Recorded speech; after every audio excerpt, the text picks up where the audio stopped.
Moi, j'aimerais bien poser une question quand même. Artus et Émile, c'est bien de voyager à vélo? Ouais. C'est un qui veut dire oui ou un qui veut veut dire non. Qui veut dire non. Non. Oh. Qui veut dire non. Ok, donc là. Qui veut dire oui. Ah. Tu vois, papa? Ah bah oui, moi j'adore, mais c'était à vous là. Mais moi, là, qui veut dire non. Ah. Tu fais des blagues? Donc du coup, c'est chouette de pédaler avec les parents. Alors, tu sais ce que c'est chouette de pédaler avec maman? Oui. C'est un qui veut dire oui ou un qui veut dire non? Qui veut dire non. On veut dire qui veut dire non. T'as compris. Donc du coup, ça fait combien de temps que vous êtes sur les routes? Plus ou moins. Mais ça va faire bientôt. 9 mois, depuis le 1er juillet. Donc, si je calcule bien, ça fait 9 mois. Exactement. Ouais. Le temps passe vite, on s'en rend pas compte. Une année à la fois tellement, C'est fini. tellement riche C'est et très remplie. Riche C'est pour... vrai que- Ouais, du coup, riche pourquoi? Dans quel Ah. sens? Riche à tout niveau. Ouais. Moi, je dirais à la fois d'abord au niveau de la famille. En fait, c'est une belle aventure familiale de se côtoyer 24 heures sur 24. C'est enrichissant. On apprend finalement à mieux se connaître, à vivre vraiment les uns avec les autres, à se voir. J'aime bien les peurs. Ouais, super, Émilie. On se voit grandir. C'est gai d'être là, de vivre tout ça ensemble en fait, de grandir les uns auprès des autres. Et puis aussi, même personnellement, chacun. Enrichissant. C'est une belle aventure personnelle, je dirais, où chacun fait un peu son petit chemin intérieur pendant le voyage. Vince, moi, les garçons certainement aussi. Et puis au-delà de ça, c'est riche à plein de niveaux. Hein. Toutes les rencontres qu'on fait, moi je dirais que ça c'est pour moi la plus belle chose du voyage, c'est toutes ces rencontres qu'on a faites. Je me faisais la réflexion justement à vélo hier, je me disais en fait, quand on se souvient de ce qu'on a vécu pendant un voyage, on se souvient un peu des paysages, mais j'ai l'impression que ce qu'on se souvient le plus, c'est les gens qu'on a rencontrés, c'est ça qui replace beaucoup plus les éléments dans un voyage. Ouais. On se dit, tu te souviens, on a rencontré telle personne à tel endroit, et ça remet directement l'ambiance et le décor en place. Ouais, tout à fait. Les personnes qu'on rencontre font beaucoup, énormément du voyage. Ajoute beaucoup de saveur, je trouve, au voyage. Après, les paysages et les découvertes qu'on fait sont magnifiques aussi. Hein. Nous, en tant que... Mais c'est surtout la rencontre qui vous motive à voyager ou... Oui, en effet, de par un peu le projet qu'on a, même si c'est pas central, c'est quelque part, voilà, c'est un peu le fil rouge, mais on n'y est pas... c'est pas ça qui détermine tout, mais donc c'est la découverte de ces projets en transition au départ, et puis finalement on se rend compte que toutes les rencontres, même du passant qu'on aperçoit dans le village qui va s'arrêter, qui va poser des questions sur les vélos, sur ce qu'on fait, avec qui on va faire la papote pendant 10 minutes, une demi-heure, en fait c'est des chouettes rencontres qui donnent le sourire en fait. Parce qu'il n'y a pas une journée sans avoir quelqu'un qui s'arrête pour nous poser des questions, qui est intrigué, qui s'interroge, qui nous encourage. Ou qui trouve ça chouette, qui partage le fait que il trouve que c'est une super opportunité pour les garçons. On n'a pas besoin de... Nous, c'est pareil, hein, même sans enfants. Oui, j'imagine. Mais que voilà, c'est gai de prendre ce temps-là. Mais c'est décuplé, j'imagine, avec les gamins, quoi. En tout cas, ça intrigue beaucoup. Comme je disais à Val, c'est une machine à sourire, parce que souvent les gens voient Val qui passe avec Artus derrière sur le Follow Me. Ils sont intrigués, ils disent ah génial, puis après ils me voient arriver, ils me disent oh génial, oh convoi exceptionnel. Et du coup, c'est vrai que ça ouvre beaucoup la discussion et les gens sont directement très ouverts quand ils nous voient arriver. Mais je trouve que c'est gai parce que par un simple...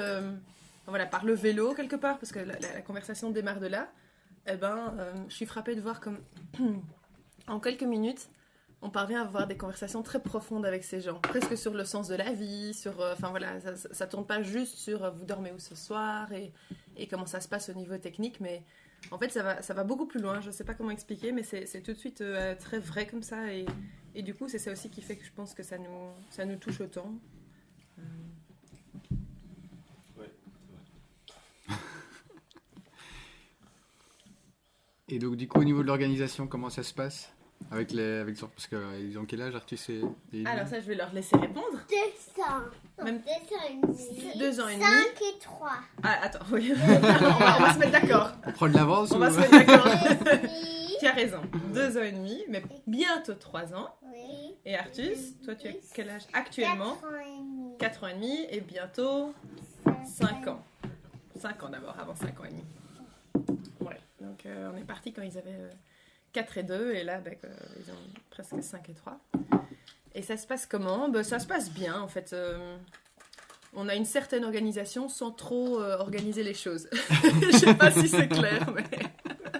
Non, c'est tout à fait limpide. On a une organisation dans, je sais pas, peut-être dans le rangement de nos fentes, dans... Il y a le vélo d'Artus, donc généralement on est quand même organisé, toi et Artus, puis moi et... Oui. Mais Artus est toujours sur le Follow Me ou... Majoritairement. Parfois, quand Émile fait une sieste et que le terrain est assez plat pour que son papa doive... puisque c'est Vince qui à ce moment-là aura les deux, alors il aime bien aussi aller sur le pinot et pédaler un peu Et devant. parfois Émile va sur le vélo d'Artus. Oui, c'est vrai, en follow Quand me, c'est- comme il est assez grand. Hein, c'est vrai, ça il aime Mais bien. quand c'est pas des très grosses routes. Ouais. Ouais, non, vous prenez toujours des petites routes. Des grosses routes. Quand c'est sur des... Quand c'est des grosses routes. Oui, à ce moment-là, c'est mieux que toi tu n'ailles pas. C'est un petit peu dangereux. Si.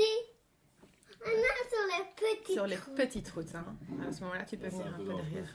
Oui. Oui. Et alors comme c'est un On peut torpedo, aller sur faut les pas qu'il pédale en petites- arrière, on peut aller sur sinon les- ça ralentit. Moi, j'ai appris à rouler sur un torpedo et le jour où je suis passé sur un frein à main, j'ai pas trouvé les freins. Ouais, c'est ça. Je me suis pris une haie.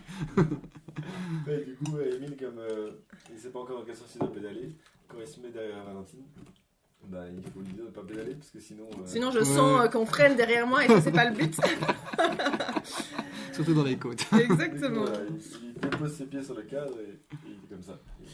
Mais ça, c'est oui, au niveau organisation des vélos, puis au niveau organisation du matos, voilà, je trouve que ça roule assez bien.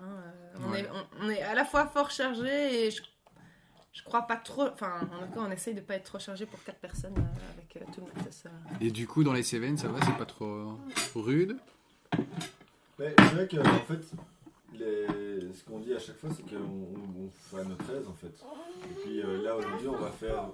Aujourd'hui, ça va monter, on va faire 20 km. Et voilà, si ça nous prend la journée. C'est juste prendre le temps qu'il faut, quoi, c'est tout. juste le Voilà. pourcentage des pentes quand même. Oui, on regarde le pourcentage des pentes, mais on le ferait aussi sans les enfants. Mais je crois qu'il faut juste prendre le temps de faire les choses, d'avancer lentement, et puis en faisant ça, on y arrive quoi. Ouais. Parce que quand on regarde la pente en se disant il faut que j'y arrive dans 1 heure ou dans 2 heures, sinon je serai en retard, etc. Mais c'est sûr qu'une pente du coup est plus difficile que quand on se dit on a toute une journée pour le faire. Quoi. Et ouais, c'est clair. Parce qu'on peut se poser, parce qu'on peut s'arrêter. De toute façon avec les enfants, on prend aussi des petites. On s'arrête de temps en temps aussi. C'est aussi important.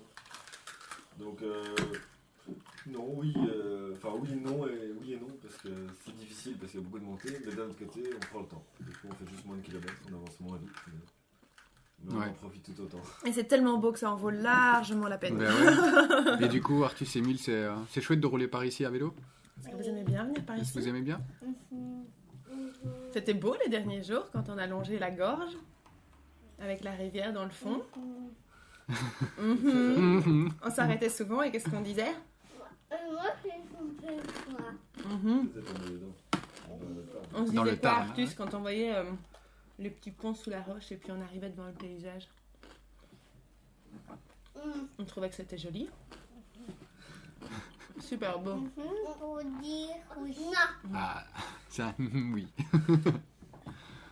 Ouais. Très très beau. C'est très joli. Ouais, donc du coup, alors,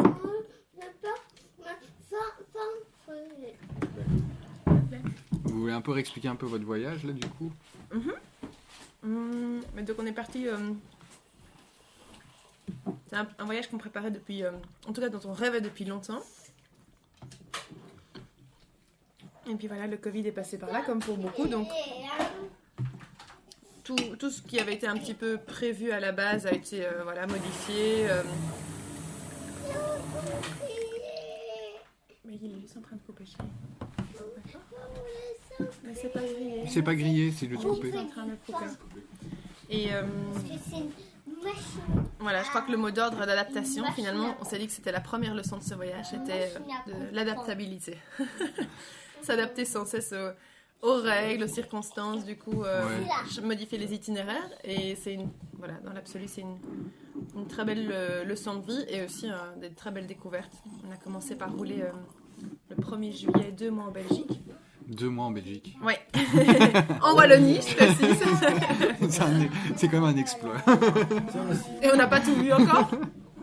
On était à la rencontre d'une quinzaine de projets en transition, allant des habitats groupés, des habitats légers, des fermes en permaculture, des fermes pédagogiques, éoliennes citoyennes.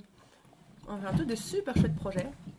On a fait la rencontre de personnes très inspirantes, très accueillantes. Donc c'était vraiment, vraiment très chouette.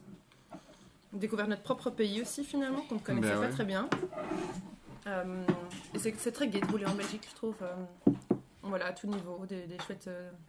de temps en temps, on empruntait les ravels, puis on prenait des petites routes. Il y avait un peu de dénivelé aussi, enfin, juste ce qu'il fallait pour pas s'embêter. Pour se mettre en jambe. Exactement. Et puis ce qui est chouette, c'est qu'on n'est pas loin de chez nous, du coup on a des amis qui sont venus rouler aussi avec nous. Des week-ends qui sont venus passer un week-end avec nous. Et ça c'est chouette parce que pour les enfants aussi. Bah ouais, du coup j'imagine, ouais.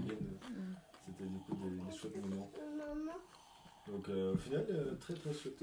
Genre la famille de Valentine est venue rouler une semaine aussi avec nous. Comme ça. Au final, très chouette. On a beaucoup aimé. Ouais. Je vais te laisser continuer à raconter la Ouais. suite. Du coup, après, vous êtes passé en France, c'est ça, non? Et puis avoir fait 2 mois en Belgique, on est. Ah oui, c'est encore autre chose. Et là, après, oui, on est parti en Bretagne. Et on est parti de Roscoff jusqu'à Hendaye. Donc on a fait toute la Vélodyssée. Et de nouveau, c'était une découverte parce qu'on ne connaît pas bien la côte atlantique. Donc on s'est dit, allons-y. En plus, ils annonçaient du beau temps. Donc on s'est dit, bon, go, on y va. Pas trop poser de questions. Et c'était une très belle découverte. Nous qui généralement sommes beaucoup plus habitués à voyager en montagne, ici on a profité du plat Des plages.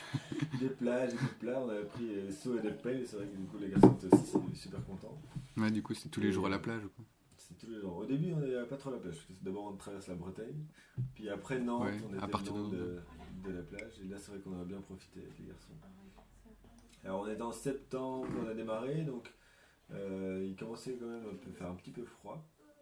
Et on a eu quand même la tempête à Alex qui est passée. Axel ou Alex? Ouais. Donc, on a quand même eu, Ouais. a quand même eu du mauvais temps. On a eu des belles pluies. Mais vraiment génial. On a vraiment beaucoup aimé. Et c'est vrai que le faire hors saison, c'est bien aussi parce qu'il y a beaucoup moins de monde. Il n'y avait personne. Ouais, parce que j'ai vraiment une autoroute quand même. C'est vraiment, oui, sinon, les gens nous disent que c'est vraiment une autoroute l'été. Vraiment beaucoup de monde. Donc, beaucoup de belles rencontres aussi sur la Vélodyssée. Et l'avantage que ce soit plat. On n'a pas souvent eu, en plus, on a souvent eu le vent dans le dos. Donc, ça, c'était aussi très agréable. Donc, Ouais, très chouette. vous l'avez fait dans le bon sens, je crois. Oui, bon, alors parfois il y a quand même un vent du sud, mais là on avait principalement un vent du nord qui soufflait. Du coup, c'est agréable. Et Oui. très beau. Puis le deuxième confinement est arrivé, du coup. Et puis on est arrivé fin octobre à Hendaye et le confinement on sentait arriver. Et ça tombait bien parce qu'on avait fini. Et du coup on s'est posé dans l'Ain, parce que la grand-mère de Valentine habite dans l'Ain. Et on allait se confiner là-bas, au milieu de la montagne, dans un petit hameau. C'était très chouette. Et on a passé là-bas l'hiver. Alors c'était un très bel hiver parce qu'à partir du 1er décembre on a eu de la neige jusqu'en février en fait. Du coup on a fait du ski de fond, on a Cool. profité. Donc, On a fait la raquette, on a fait la raquette, de la luge, on a fait plein de choses. Donc on a fait la slow life comme on dit. La slow life. Après le slow travel, on a fait le slow life. Et Et là, c'est vrai qu'on a pris aussi un chouette petit rythme. Et chez Granny, on a aussi vu les gens qui étaient dans un gros boudin rond, une luge ronde, Ouais. et après ça descendait, puis ça montait un peu et boum, ils tombaient dans un gros tapis. Ça doit être chouette. Il y a plein de choses chouettes.